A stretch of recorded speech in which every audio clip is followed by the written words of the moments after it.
នាងតើមានអ្នកណាដែលជួបស្នេហាដូចខ្ញុំ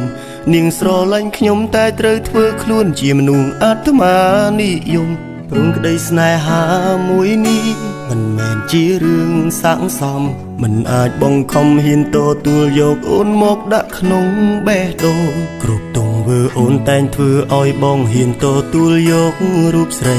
ព្រមតែអ្វីៗអូនធ្វើដើម្បីតែក្តីស្រឡាញ់ប៉ុណ្ណោះបើលាក់អូនក្នុងបេះដូងបងនឹងរួងស្ពាយកំហុងមិនអាចធ្វើខុងនឹងសងសាចាំងព្រោះនាងក៏ស្រ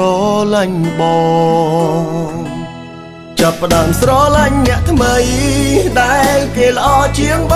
ងឈុំគិតអតីតកន្លងសុំទោសផងឲ្យអូនទឹកភ្នែកស្នេហាមិនអាចបង្ខំបេះដូងមិនអាចបែងចែកទោះមានថ្ងៃស្អែកក៏ពួកយើងមិនអាចស្រឡាញ់គ្នាអូនអាចនឹងមានសំណាងជួបនោះល្អជាងបងអរគុណការលះបង់ស្ងួនបងមិនចង់ឲ្យអូនលំបាកបើពួកយើងស្រឡាញ់គ្នា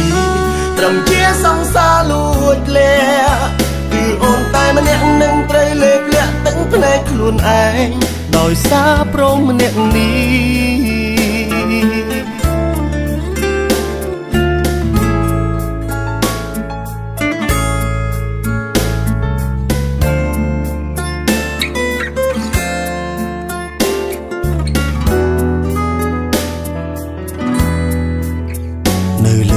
នាងតើមានអ្នកណាដែលជួបស្នេហាដូចខ្ញុំនាងស្រឡាញ់ខ្ញុំតែត្រូវធ្វើខ្លួនជាមនុស្សអាត្មានិយមព្រមក្តីស្នេហាមួយនេះមិនមែនជារឿងសាកសមមិនអាចបង្ខំហ៊ានទទួលយកអូនមកដាក់ក្នុងបេះដូងគ្រប់ទង្វើអូនតែងធ្វើឲ្យបងហ៊ានទទួលយករូបស្រី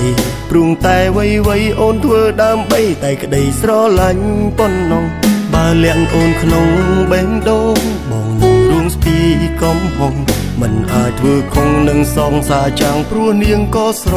ឡាញ់បងចាប់ផ្ដើមស្រឡាញ់អ្នកថ្មីដែលគេល្អជាងបងឈុំគិតអតីតកន្លងសុំទោសផងឲ្យអូនទឹកភ្នែកស្នេហាមិនអាចបង្ខំបេះដូងមិនអាចបែងចែកទោះមានថ្ងៃស្អែកក៏ពួកយើងមិនអាចស្រឡាញ់គ្នាអូនអាចនឹងមានសំណាងជួបនោះល្អជាងបងអរគុណការលះបង់ស្ងួនបងមិនចង់ឲ្យអូនលំបាកបើពួកយើងស្រឡាញ់គ្នា